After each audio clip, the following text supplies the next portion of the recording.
So hello mga ka-guitars, welcome back again sa aking munting channel. And for today's video guys, meron lang po ako share sa inyo. Simpleng tutorial lang ito about sa ating TCL Android TV.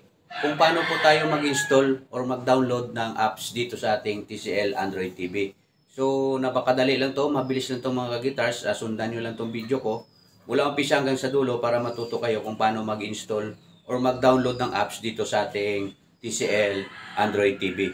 So wag natin patagalin. Let's go.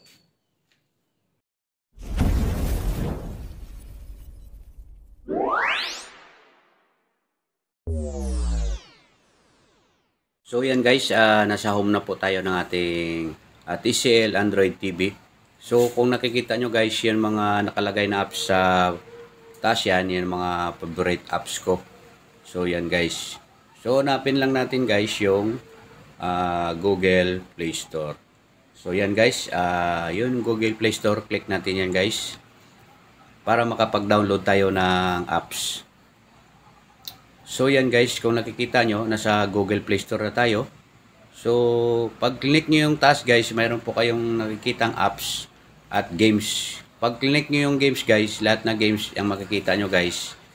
Yan po yung mga games dito sa aking TCL Android TV. Pwede natin yan i-download or i-install. So, pupunta tayo sa apps guys.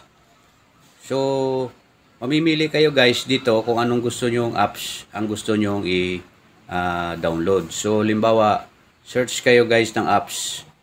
So, search natin yung downloader na apps guys. Ang ganda tong downloader guys dahil so, yun na guys. Nag-pop up na yung downloader kaya click lang natin yung downloader para i-download natin sa ating TCL Android TV. So yan guys, kung nakikita nyo, may nakalagay install. Click nyo lang guys yung install. So yan guys, antay lang natin guys na mag-install or mag-download yung apps.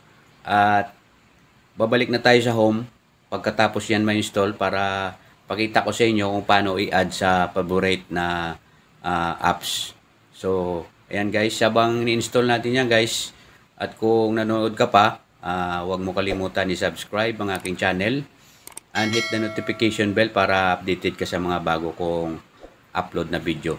So yan guys, installing na po at malapit na po natin i-open yung downloader na yan dahil yung downloader na apps na yan guys, marami din po kayong ma-download na APK dyan, yung mga gusto nyong i-download dito sa ating TCL Android TV. So yan guys, may nakalagay open and uninstall.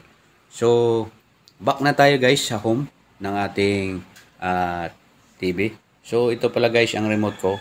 Ito lang pipindutin nyo para ma-home kayo guys. Yung parang bahay. Click natin yan guys.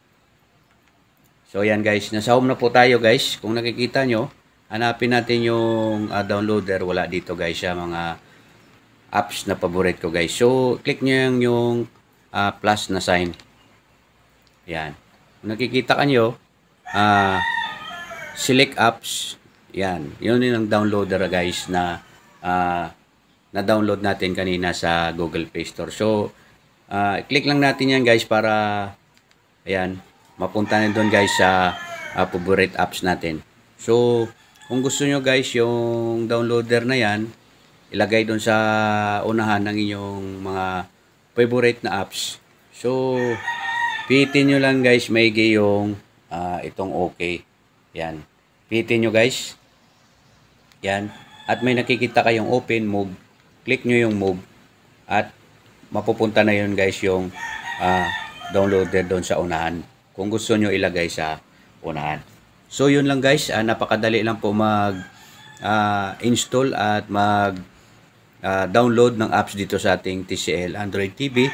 At kung may natutunan kayo kahit unti, huwag nyo kalimutan i-like or i-share yung ating video para marami pang matuto kung paano mag-download at mag-install ng apps dito sa ating TCL Android TV. So yun lang guys at magpapaalam ako sa inyo. Bye bye po.